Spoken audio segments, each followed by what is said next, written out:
for all of its achievements in putting Palestinians as a reality before the world and putting the Palestinian cause before the world, the PLO subsequently signed an agreement at Oslo with which you were in profound disagreement.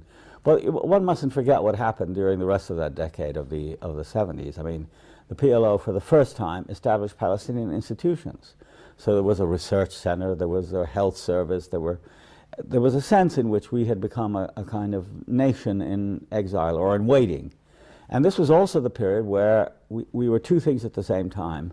We were a liberation movement that attracted most of the world's liberation movements. Beirut became a capital for people. Well, I'll give you an example. When Mariam and I went to South Africa in '91, we met people at the ANC Mandela had just been released. It was May of '91.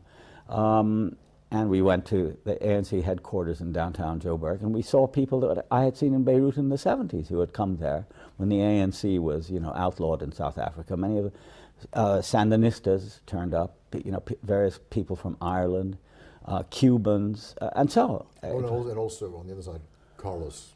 That's always been there. All of those people, right, of course. And in a certain sense, I regretted that aspect of the PLO, which was particularly, I think, allowed by Arafat in the in the 70s, rather. That is to say, many factions, and he would play them off against each other. There was never, like the FLN, whether the Algerian or the Vietnamese, a kind of central thing. It was always factions, and there was a Syrian faction, there was an Iraqi faction, there was a Marxist-Lenin, and so it was a chaos, but it was in many ways a rather creative chaos, with regrettable and unfortunate sides, until '82, at which point the siege of Beirut took place and the PLO was banished. And Arafat became an exile for the next 10 years.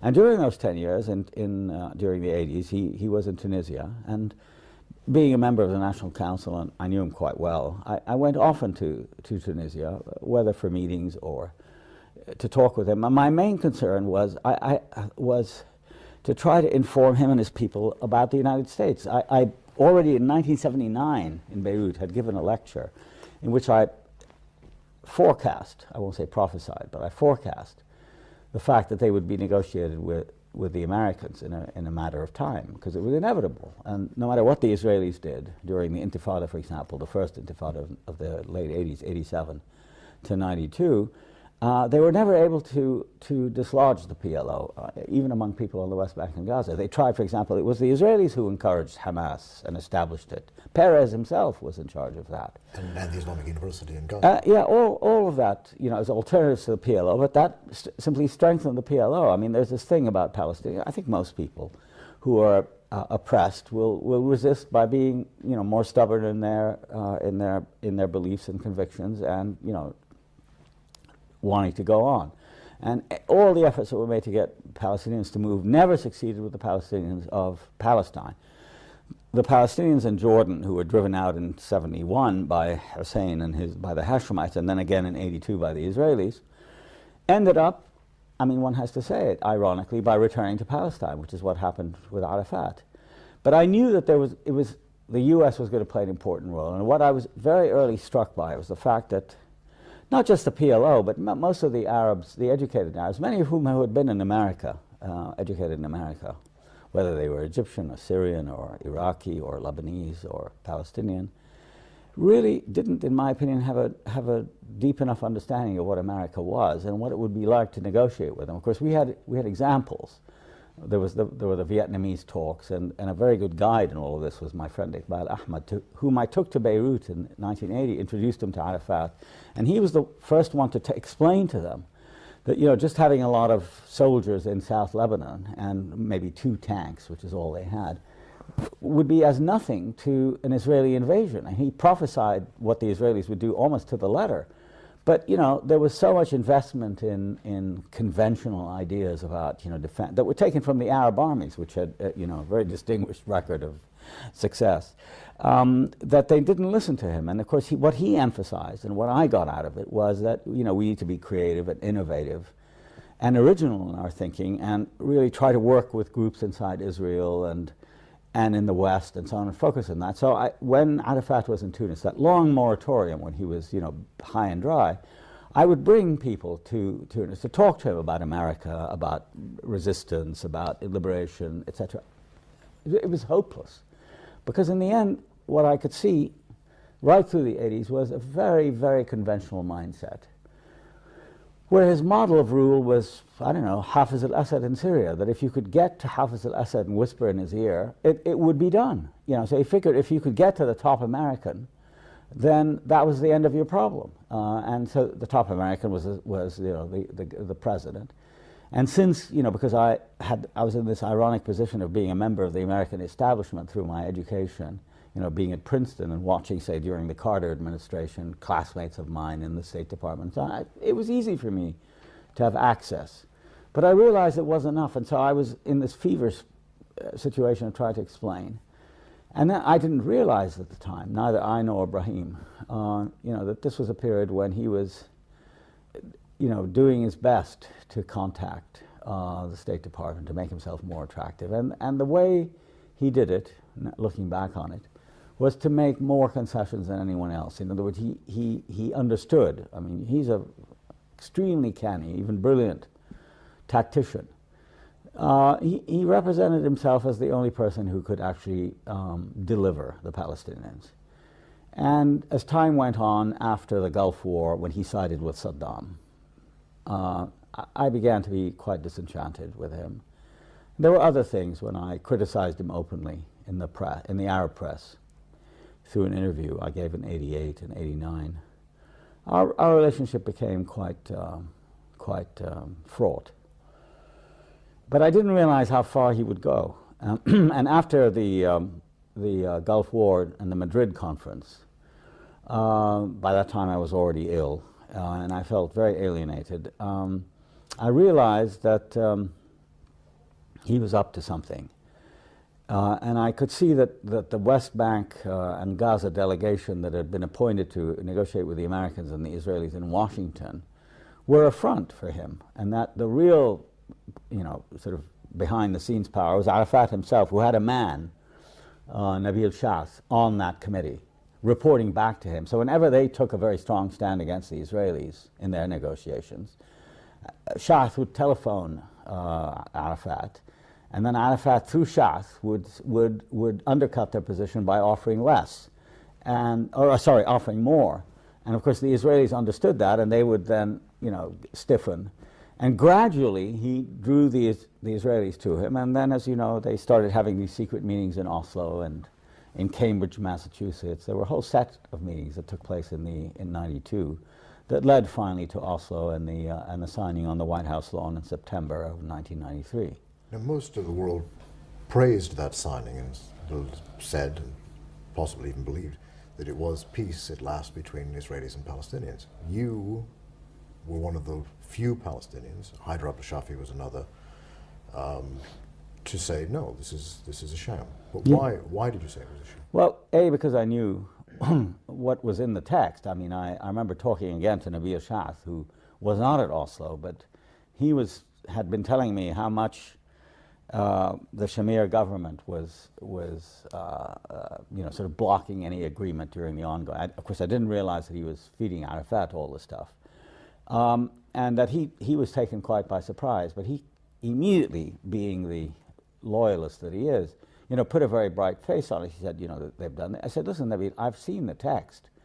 There's no mention of the end of the occupation. There's nothing about settlements. I mean, these people are going to go on planning settlements, and he said they're only 1%. I said, 1% of what? What are you talking about? He said, well, on land surface. I said, you don't know the area. Man, not that I had been there, but none of the people who negotiated had been to the West Bank and Gaza, didn't realize what we were talking about. I had some idea, certainly more than them, and I'd looked at the maps. So there was nothing about the stopping of settlements. There was nothing about Jerusalem. There was nothing about refugees. There was nothing about sovereignty. It was a complete sham, I thought. I was outraged by the document, and I was astonished at the lengths to which Arafat went to make himself, to market himself as an apostle of peace and the man who was finally, you know, reconciling himself with the Israelis. That was number one. And number two, I also had spent years studying the Israelis, and I realized that if they were going to be as concessive as the world seemed to think, they would have said something more explicit. All you had to do was look dramatically, as it were, at the two documents, the letters that were exchanged between the PLO and the Israeli government. The Israeli government letter to the PLO was 1.5 lines, in which it says, the government of Israel recognizes that the PLO is the representative of the Palestinian people. Sincerely, Rabin. The Palestinian letter was 1.5 pages long, written by Arafat and his people, single-spaced, apologizing for terrorists, saying that we've taken back this, we're not going to do this again, we recognize Israel, the right to live in peace, recognize more, all this stuff, dealing with a state that until today still hasn't declared its international borders. I mean, it's the only state in the UN that has no recognized international borders, and still doesn't to this day. And this apologetic stuff from them, and they got, very, in my opinion, very little in return. So I was, quite outraged by this, and when they invited me, I was invited 4 or 5 times, kind of a snafu in the White House, by various secretaries and so on who invited me to the ceremony. I refused to go. I said it was a day of infamy. And that very night, as if to confirm what I'd been saying, the BBC did an interview with me and with Amos Oz, one of the leading Israeli novelists and a member of Peace Now. It was done by Michael Ignatieff, and Oz went first, and then I came after Oz. So Oz concluded, Ignatieff said to him, well, what do you think about this? And he said, this is the second greatest victory of Zionism, this document. And of course I knew what he meant, that it was a victory, that they had, sort of seduced the Palestinians into basically giving up and signing everything over on placing all their hopes on the Israelis and the Americans, who, if you knew anything about either, certainly didn't have Palestinian interests at heart. And of course I took off on that because my interview came after, and I went into all of these things. And of course from then until about 1995 or 6, I became an enemy of Arafat, and people would badmouth me, and they say that I'm a wet blanket, and I was jealous because I hadn't been given a ministerial job. And, that was the last thing in my mind. I didn't want to work in a position of that sort. But I really was, terribly disheartened, and it was at a moment when I was getting sicker. But I felt that it was a moment where you had to either have determination and press on, even if it meant quite literally for years being alone and attacked. And my books were banned by Arafat in 1996. I remember you were in the unusual predicament of having your books banned by Arafat in the Palestinian areas, but not banned in Israel. Not banned in Israel, exactly. I mean, it was quite terrible. And not only that, but to show the mendacity of the regime and the kind of mentality he established. He taught Palestinians how to lie. I felt that the person who signed the edict against me, banning my books, refused to acknowledge that he signed it. And a couple of years later, this was in '96. A couple of years later, I ran into him in the American Colony Hotel. He was a minister in Arafat. He's still a minister in Arafat's government. And I said to him, "How could you do that?" He said, "I had nothing to do with it." I said, "But it was signed on stationery from the Ministry of Culture and Information, and you're both." He said, "No, I had nothing to do with it. You've got the wrong idea."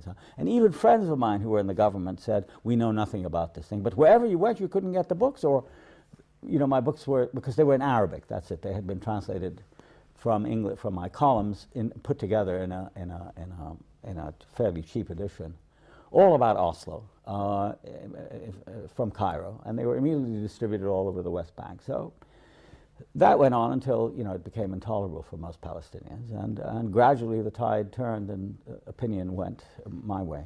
Because circumstances got worse. Yeah, circumstances got worse, and Arafat and his people tried often during the 90s to arrange meetings with me, etc., but I refused to have anything to do with them. I remember once somebody asked me this on an American talk show. He said, "Well, what are your relationships with Chairman Arafat?" Because I used to be known as Arafat's man in New York during the 80s.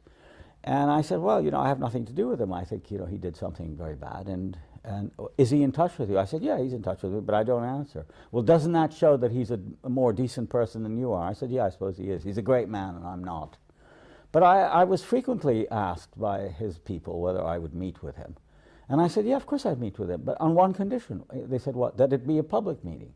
And that we would meet on the stage of a theater or a assembly hall, and we would discuss the issues in public. They started to laugh. They said, you know, he can't accept that. I said, then what does he want from me?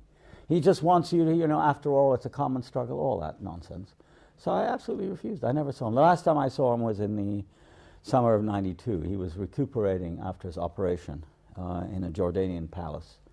And Mariam and the children and I had just come from the West Bank, and it was exactly the day of the elections that had brought the Labour Party to power, and we presaged the whole, you know, march to Oslo. I saw him then. I've never seen him since. But you did go back during the Oslo period, and yeah, frequently. As I recall, in one of your films, confronted soldiers who were in the process of taking land. Yeah, I mean, it was a complete coincidence. A film I made in '98. And, you know, we did the usual thing. It was a kind of, it was a personal kind of film, a narrative about In Search of Palestine, and we went and filmed the house and, you know, places I knew and all this sort of thing, and talked with, did an interview with Mahmoud Darwish, you know, the great poet who was a friend of mine, and with Daniel Barenboim, with Brahim Abdullah, various people. Anyway, and we're near the end of the shoot, and we're on our way to Hebron, to Khalil. And as we were driving along the road, there was this extraordinary sight I saw, which completely riveted me, and I asked them to stop the car. And there was this quite obviously fertile field, you know, a small one. In the back, sort of on the horizon, was a village, and this was obviously part of the village land. And there was this Israeli bulldozer plowing up the field and tearing up the trees. And there were this small group of Palestinian men in their hattas and, you know, standing there and sort of arguing with 2, 3 Israeli soldiers. So we immediately stopped, we got down, and I immediately inquired from one of the men what was happening. And he said, this is our land, they've decided to take it. And I said, how could that be? So I went over to the Israeli soldier. I was really incensed, you know. And I said to him, well, what are you doing? He said, well, we're enlarging the road. And I said, listen, I have a camera, and I think, would you speak on camera? He said, no, we're not allowed to talk on camera. So, you know, if you have your camera here, I'll either smash it or you turn it off. So we turned it off, and I talked with him. But we recorded some of it, you know, voice recorded. And he proceeded to tell me that they were expanding the road. It happened to be a settler's road, you know, which they were building. And I think I was the only person in America who was commenting on this road system that was being built, which you could see. But none of the reporters, you see, who were talking about peace and, you know, and reconciliation between Palestinians and cooperation. And of course, and all the NGOs and the Ford Foundation and the aid agency were sponsoring seminars and projects. And a whole new class was emerging of NGOs who cooperated with Israel. And there were dialogues and all fig leaves for this horrible expansion, this metastasis of the thing.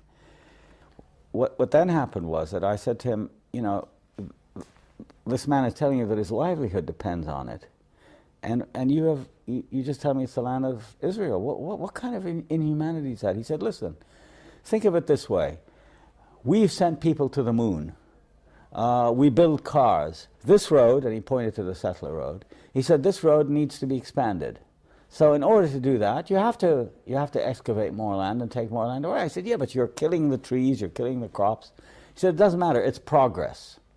And then he refused to say anything. And then the worst thing, I think that, I'm not even sure we got it in the film, was that I went back to him after I talked to the men, and I said, well, I mean, what about Oslo? What about these agreements that you made with the Palestinians? He said, no, this is being done with the knowledge of the authorities. So I asked one of the Palestinians, is that true?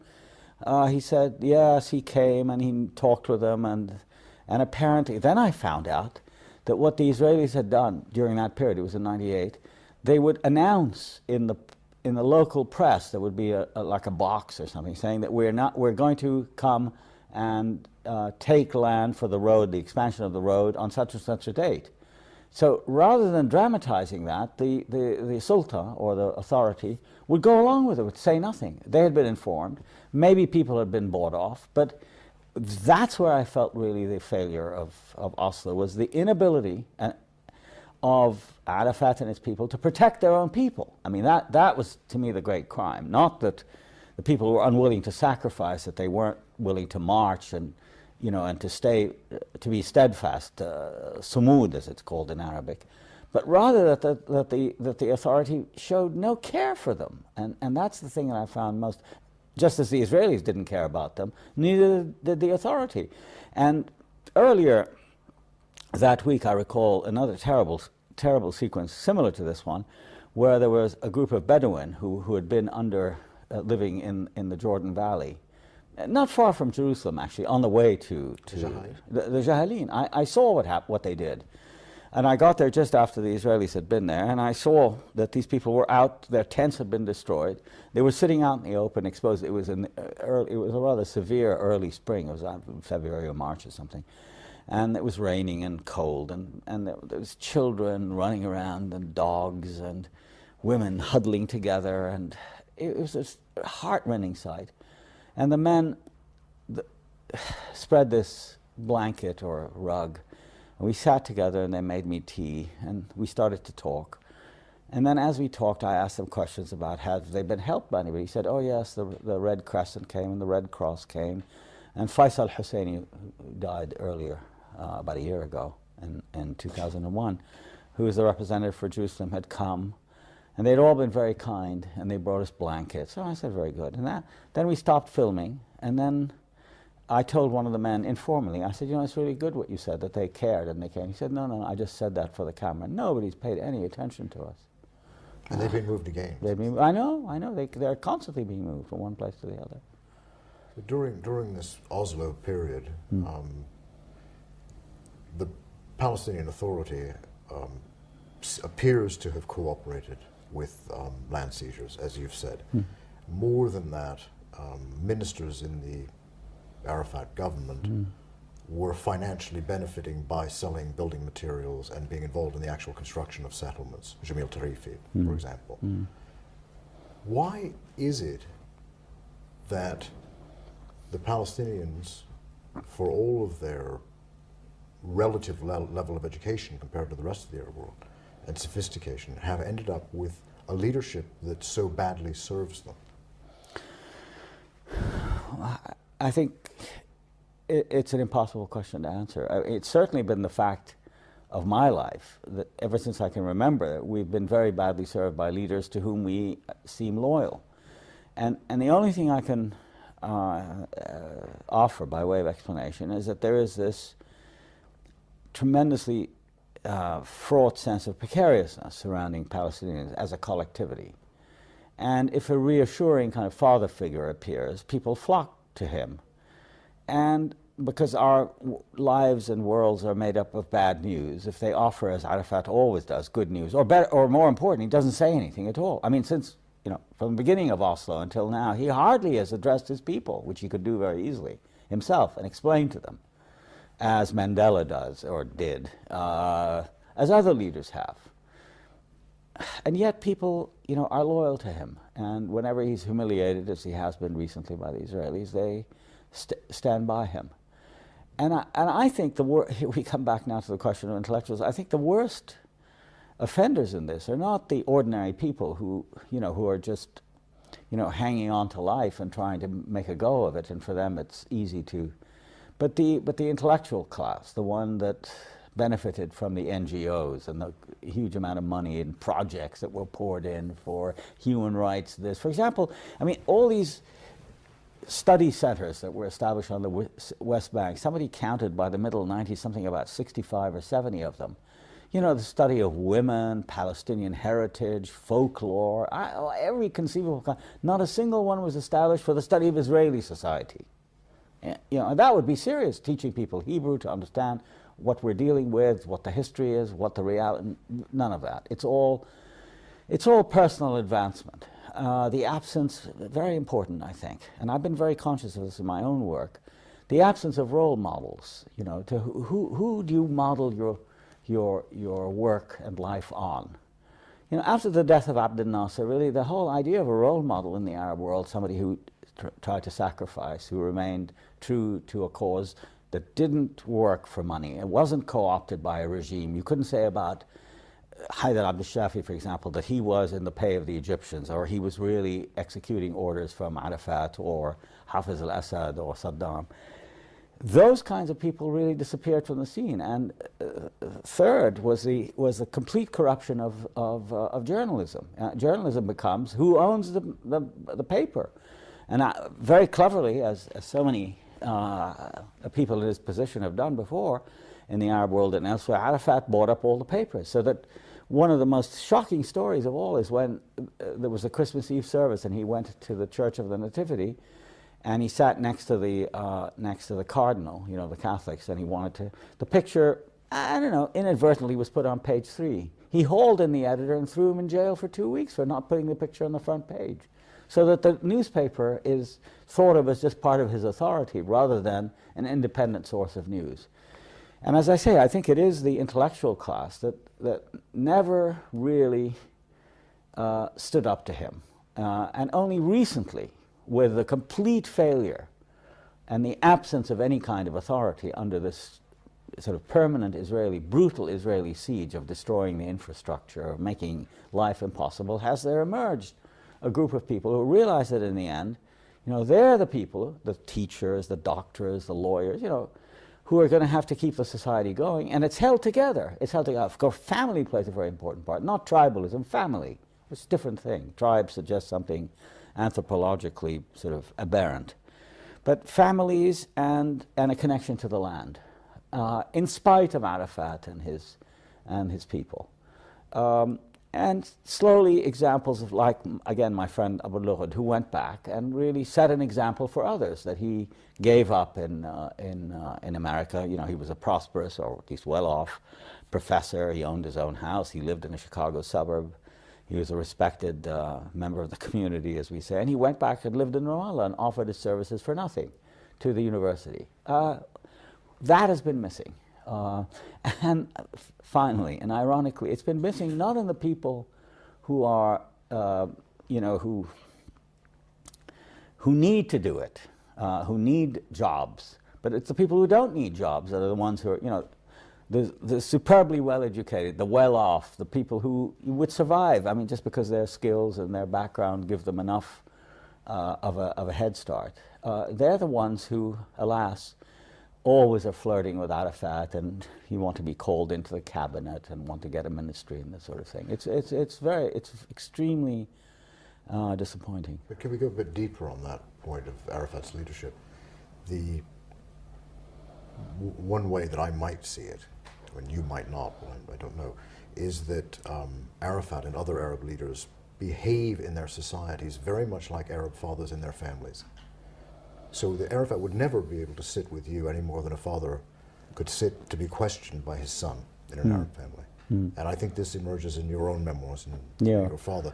I don't think any Arab leader could afford to sit down with one of his subjects, one of his citizens, and be questioned one-to-one by him. No, I think they could. I think you're wrong. I think they could, but they rely very heavily, just as Arafat relies, and I don't think it's specific to Arabs, I think it's everywhere. They rely on, you might say, the authority of the authority. You know, let's say the authority of the office. It's a very intimidating factor. And it's not just about being a father, it's about holding a position, which is terribly important in Arab society, you know, and I think it's true in every society. I mean, if you're a professor in a university, I've always thought that that's the best thing to be in a university, but if you're a dean or a vice president or a provost, it's not just true in the Arab world, it's true in the West as well, then you're considered something of greater importance. I think that's it. So there's no fear for Arafat or the king of Saudi Arabia or of, the sheikh of Kuwait to sit with people. In fact, they have these diwans and people can come and talk to them in an extremely egalitarian way. It doesn't make any difference. I mean, they listen to them, but doesn't mean they're going to do anything because they know it can't affect them, right? They come as individuals. What we don't have is an informed public opinion which is mobilized, whether through the you know, in Gramscian terms, you know, that is mobilized to create a kind of hegemony through a culture of, let's say, resistance, or at least offering some challenge to the single authority. It's the authority that I think, for example, that somebody like Bush has. You know, it's just because he's the president. People venerate authority, and I think it has in the end not so much to do with families. It may be vestigial. I mean, you know, they carry with them a kind of patriarchal cachet, but it's not only that, is what I'm trying to say. I think it's the whole mechanism of power, which I've always believed it's the intellectual's role to oppose, or at least to expose and demystify, and saying, well, you know, he doesn't really have that kind of power. You have to be able to say, and most people are afraid to do that. Well, the thing that seems to have brought the Oslo process to an end were two things. The Camp David talks, which were said to have been the most generous offer Israel has ever made to the Palestinians, 95% of the land, Arafat rejecting it, so the talks collapsed. And also, Arafat's leadership itself seems to me to have come in question by the Palestinians when they began the stone throwing after Sharon's march to the Temple Mount. The Temple Mount, or the Haram Al-Aqsa, yeah. So I want you to amplify, because in a way what happened after the Camp David talks was what you'd predicted what would happen at the time of Oslo. Yeah, well, look, I mean, I think the problem during that whole decade of Oslo, from '93 on, is that they were, thanks to the Americans, let's put it this way, and people like Dennis Ross, they created a kind of space that was completely illusory. It was called the peace process, right? And that was more and more distant from the reality that most Palestinians were living. Their land was being lost at a terrifying speed. Barak himself, who made this famous generous offer, which he had no right to make in the first place, it wasn't his land to offer. You know, I mean, it was illegally taken land, and so, I mean, the word generous offer is outrageous in this context, totally inappropriate. He had implanted more settlements than any other prime minister, including Netanyahu, before him. Okay, so that was happening. There was an impoverishment of daily life. You know, that there was a greater rate of unemployment. More and more people were living below $2 a day, which is the poverty line. It went up to about 40% during those years. Movement was impossible. You know, the closures became more and more impeded life more and more. And from the moment that Barak took office as the great, I remember I was in New York in the spring of '99, just after his election. I happened to be a member of the Council of Foreign Relations, and I was invited to attend a meeting lunch for King Abdullah of Jordan, right? The young king. And most of what he had to say at that meeting was how enthusiastic and how optimistic they all were that Barak was coming in, forgetting about Barak's background, you know, who he had killed, things he had done, and so on and so forth. And they were waiting for him to do things. And then it was quite extraordinary that from the moment he took office until Camp David, the Israelis did not move one soldier from any of the occupied territories in flagrant contravention of the Oslo process. They had overstepped the timetable by 5 years, 3 years at least, 96 to 99. They did nothing. And all the time the settlements were increasing. Second, they offered the Palestinians cantons, basically, that were separated by Israeli roads and settlements and so on, so that you couldn't really see it as a continuous whole. And, you know, depending on how you calculate it, it was nowhere near 95%, which is what, you know, Thomas Friedman and some of the other columnists have said. It was much, much, much less. It was closer to 40 or 50%. Why?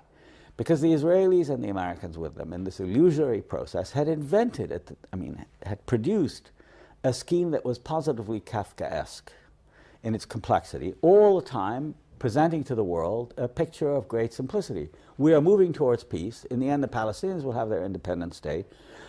At the same time, the other side of it, a much more complicated narrative, where instead of giving back Palestinians land, which is what people thought was happening, they gave bits of land, and they called it Area A, which never amounted to more than 16 or 17% of the whole. But Area A was bounded by Area B, which was jointly controlled by Palestinians and Israelis, but entrances and exits were Israelis, and security for Area A and Area B was under the control of the Israelis. Then there was Area C, which was everything that was left, which was mostly Israeli, the settlements, the military area, and so on and so forth. So the process was totally meaningless. What the Palestinians were getting back, and Arafat was accepting, and his leaders and so on, were accepting, were smaller and smaller bits of land, entailed for generations to come, just like, you know, property in a Jane Austen novel, where, you know, nobody, I mean, you know, or Bleak House, journalist versus journalist. You know, nothing ever, you never see anything because it's all, you know, it's salamied out into tiny little pieces. And we were told that this was peace. So I think this is what brought the whole thing down. And finally, and to me most important, there never was the realization that some of us had that, how shall I put it? There was a fundamental irreconcilable between Israelis, or the Zionist movement, and Palestinians. It wasn't about reconciliation. It wasn't about living in the past. It wasn't about all this other stuff. It really was about land. And unless you devise a category by which land is not exclusively owned, there's no hope. And what the Israelis were doing, and have done since the beginning, since the end of the 19th century until now, as the Zionist movement, was to take more and more land, and Palestinians have lost more and more land. And there's no way of reconciling between these two sort of opposing movements. One losing and dispossessing, and the other one, losing land and being dispossessed, and the other one taking more.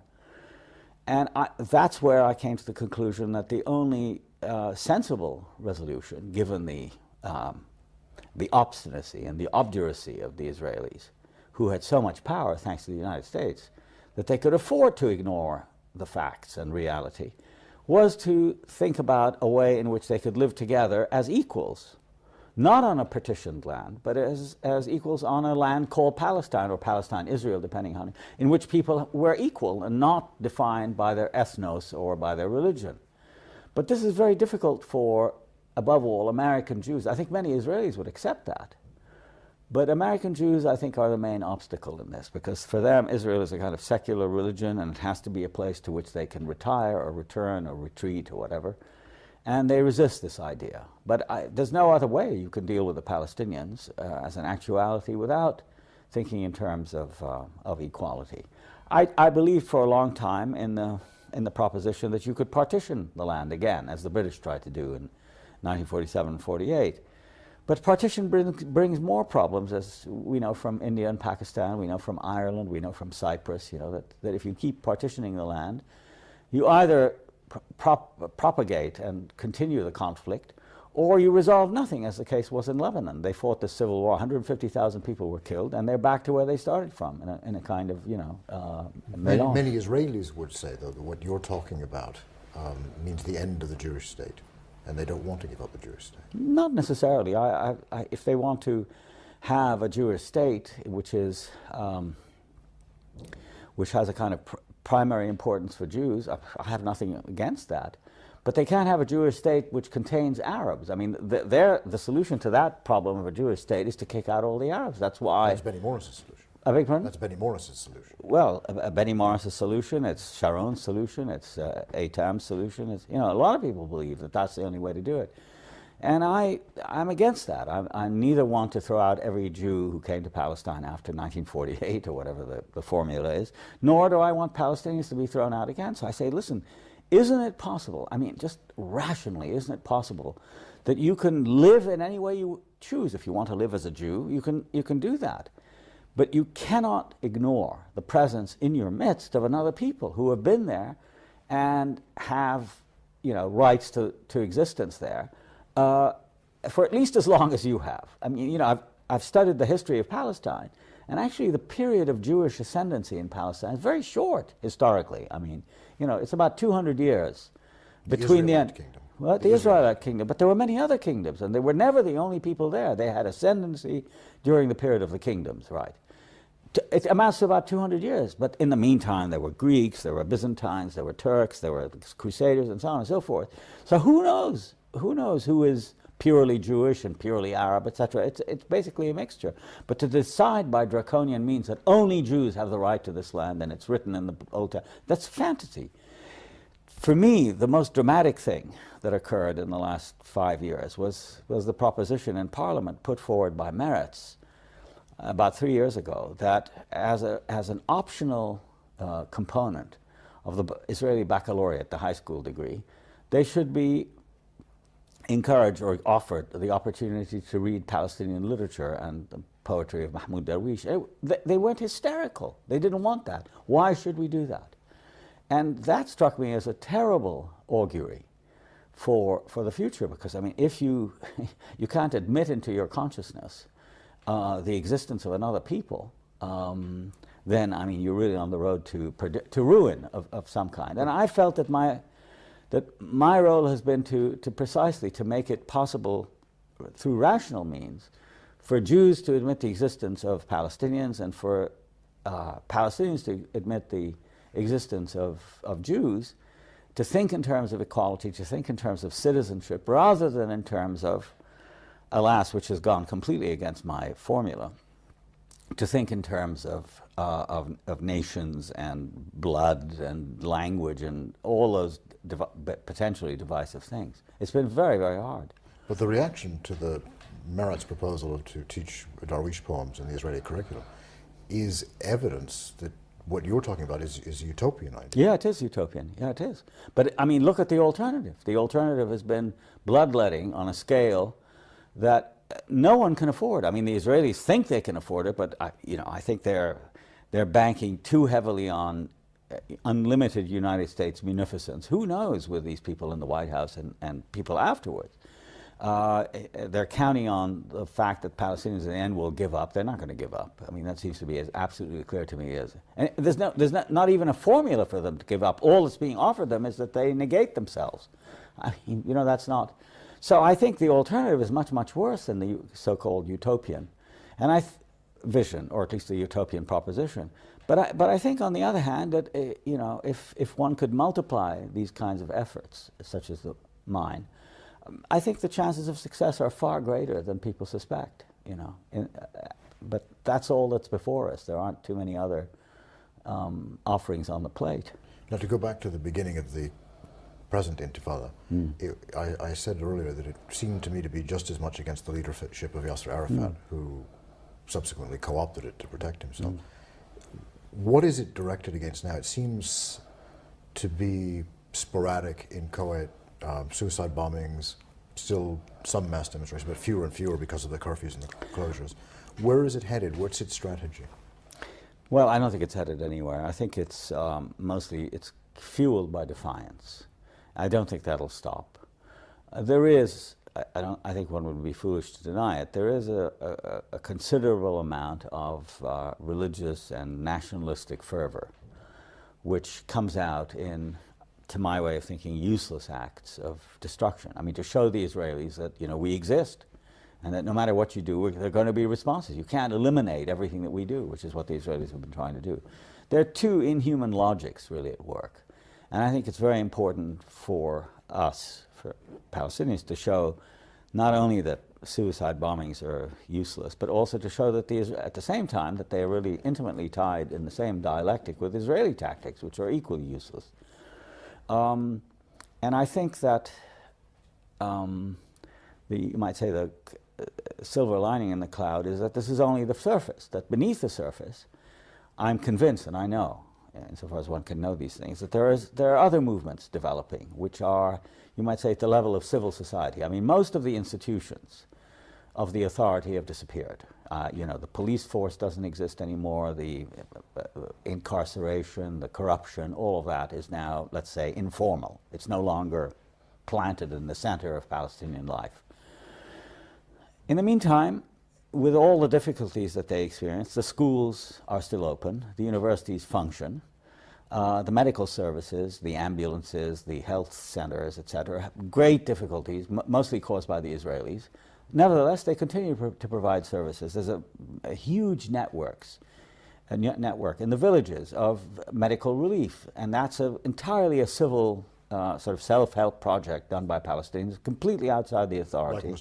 By Mustafa Barghouti.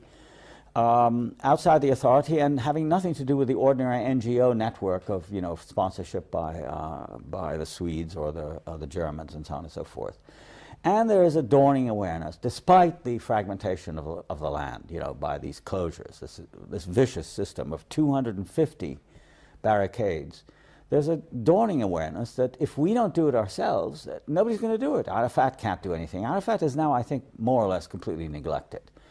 And I've been pushing for, and I think I'm making a slight headway, for a constituent assembly, an assembly that itself provides its own legitimacy, you know, by asking people who represent segments of the community to come together and meet and establish a constitution, which of course Arafat has always prevented. Would this be all Palestinians? All Palestinians, so yeah. I mean, refugees? Well, insofar as it's possible, but I think if it were done on the West Bank and Gaza, let's say in Palestine, it could be a model for the reconstitution, let's say, of the National Council, which was also Arafatian PLO, let's call it device. But it played an important role, but it's obviously its role is over.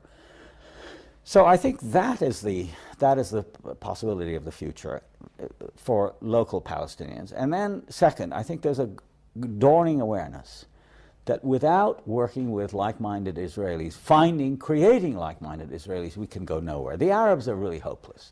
There's no, I mean, Arab sympathizers are there by the millions, obviously. People in the street who sympathize with the Palestinians, outraged at what's happened and so on. That's fine. But politically, they provide very little. Where are the demonstrators now? They got tired, and they were repressed so much at home that they went back to their own problems in Cairo and Amman and Beirut and so on and so forth. So in the end, it's us. It's us and the Israelis. And I've been encouraging, seeking out Israelis. And there I've been very helped, you know, in a completely informal way by my friend Barenboim, who was the only Israeli, quite strikingly, to volunteer his services. Now, he's not an anti-Zionist. He's a very, very visible, you know, incredibly gifted musician who has been all of his life an Israeli. Of course, he's lived abroad. And like many other people, he's disgusted with the occupation and with, you know, he thinks everything went wrong after '67. Fine, that's all you need, is that sense. And quite on his own, he volunteered his services, you know, partly through his friendship with me, to, in '99, play a recital on the West Bank. And he did it. He played in Birzeit University. And it was difficult to convince them, because the only Israelis they had known were the army. And here was this great artist coming to play free, a real concert, not kiddie pieces, before an invited audience, that there was always fear of some extremist throwing something or, you know, causing some problem. But it went very smoothly. And then again, this last spring in March, he went and played a concert in Ramallah organized by Badruti. And I, you know, through the mobile phone, you can put people together. And we're thinking of expanding this to include, you know, young musicians and, you know, not specifically political as such, not with a program, you know, like we want a unified state or we want two states or anything like that, but just the idea that there can be a front on symbolical terms, on a symbolical level rather, of people with common interests and destinies working together in ways that open up these completely constricted and completely stalemated antagonistic positions that now exist. I think it can be done. There are organizations like Yesh Gavul, Gush Shalom, Rabbis for Peace, yes. Committee Against Home Demolitions, all Israeli civil society, right. Small but significant. Right. Do you think, though, on the other hand, that they might give Palestinians false hope that all of Israeli society is like this? No, I don't think they can have a dialogue. No, I don't think anybody's fooled. I mean, everybody understands, you know, the overwhelming presence of the army, and, you know, when a city like Nablus is invaded by 500 tanks, you know, there's no illusion that Rabbis for Peace or the Committee Against House Demolition represents Israel. No, they're obviously small people. But what is to me deeply significant is how scared the Zionist propaganda is running now. I mean, they're trying to put this anti-colonial struggle, which is what it is, you see, on the level of the Holocaust. I mean, saying that the future and existence of the Jewish people is at stake, not just in Israel, but in the United States. When New York Magazine runs an entire dossier suggesting that there may be another Auschwitz around the corner, and when Nat Hentoff, who's a liberal sort of First Amendment champion, makes a statement that he wouldn't be surprised if loudspeakers in Times Square summon the Jews out of their houses to line up in Times Square. When he makes statements like that, you realize that something very fundamental is being challenged, and that is the idea that somehow this state can exist extraterritorially, regardless of the consequences of its history and so on and so forth. And that period, I think, is coming to an end. So insofar as those changes are on the horizon, I'm much more optimistic than the events on the ground would suggest. I mean, what with Netanyahu now joining the government and another election that will probably bring Likud, you know, more power. But what about the effects of an Iraq war? Well, that's the great imponderable. It's hard to know what the fallout of that may be, but I mean, it certainly won't be. It certainly won't be good. It may be, you know, it may be that the drawing of a new map, which is, I think, what Bush and his people really want, and I think what Sharon wants, you know, with a kind of naked hegemony of, not hegemony, naked domination of the United States and Israel over the oil and over the region, which have been, of course, U.S. policy from the beginning. It's now that the gloves have been taken off, that might polarize things more clearly for the inhabitants of the region. You see, I mean, a lot of the thinking of this, it's a very interesting issue. A lot of the thinking about the Middle East has really been extraterritorial. It's been done by people who are not there, by expatriates, by Zionists who live in Washington and New York and London and so on and so forth. And I think what this might do is, with a dramatic change in the landscape, which is certain to ensue, whether because of Iraq or Saudi Arabia or Syria or any of these countries, I think there will be a very dramatic change of focus. And people will become aware of the fact that, you know, they have a stake in their land, that I mean, a kind of new concreteness descends, and people no longer think in terms of dimensions having to do with God and the Old Testament, and I think in the face of this, for example, the Islamist movement in the Middle East, which has been on the wane for a very long time, despite what the media says, will decrease even more as people realize that they have to deal with the here and now, and not with the hereafter, and not with religious politics, and not with Islamic or Jewish or whatever states that is being posited by these movements. And I think it will become a more secular, in all senses, bad and good, of that word. And I think that's a distinct possibility. I don't think the plans, the blueprints, you know, for federalized Iraq and a democratized, I mean, I think that's all not paper nonsense done by callow and rather the jejune thinkers who the Orientalists. Well, they're either Orientalists or they're just, you know, they're I think they're opportunists much more than that. Orientalists in more sense, as we know from Kipling.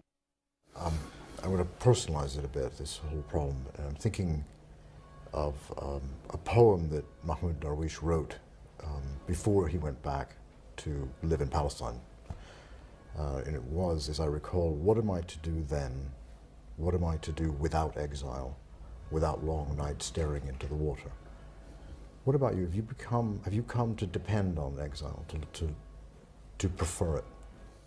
Well, I don't know any other state. I mean, it makes no sense to me now at my age and with my declining health to think in terms of making some kind of terminal move.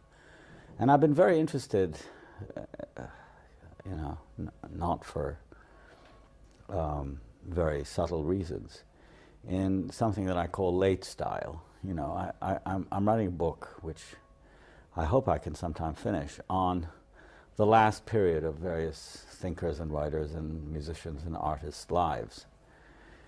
And it seems to me there are two alternatives, and the one I've chosen to study in my book is the more severe and difficult one, but to me the more interesting one. There is the idea that as you grow older, you become more reconciled, you settle your affairs, and you know, I have this image of the sage or the older person who is, you know, settled his quarrels, you know, rid himself or herself, as it may be, of worldly goods, and settles into a kind of holy state of understanding and acceptance. You know, Oedipus at Colonus, for example, or the late plays of Shakespeare, you know, Prospero at the end of The Tempest, returning to life and accepting the fullness of time and so on. There's another alternative, which is that of the late period as being one of greater intransigence, more complexity, more awareness of the irreconcilability of life, that life is not a dialectical process Lukács and others used to say that if you think in terms of a synthesis, you can achieve it, even if it's only a psychological one.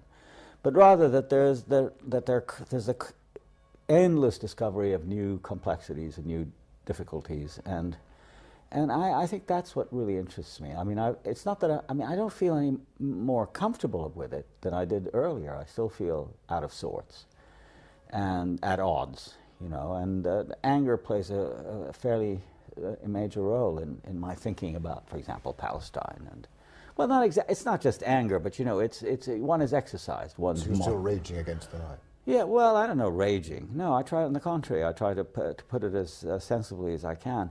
But I don't think one loses one's ambition to try to indicate to people, you know, that there are other alternatives. That's what I'm trying to say, that you don't just shut down at the end, that you try to open up even as you're going down, which I'm certainly doing. But you're trying to open up avenues that you can leave behind for younger people and friends and comrades and so on and so forth. I think in terms rather like that than in the others, in the sort of harmonious terms.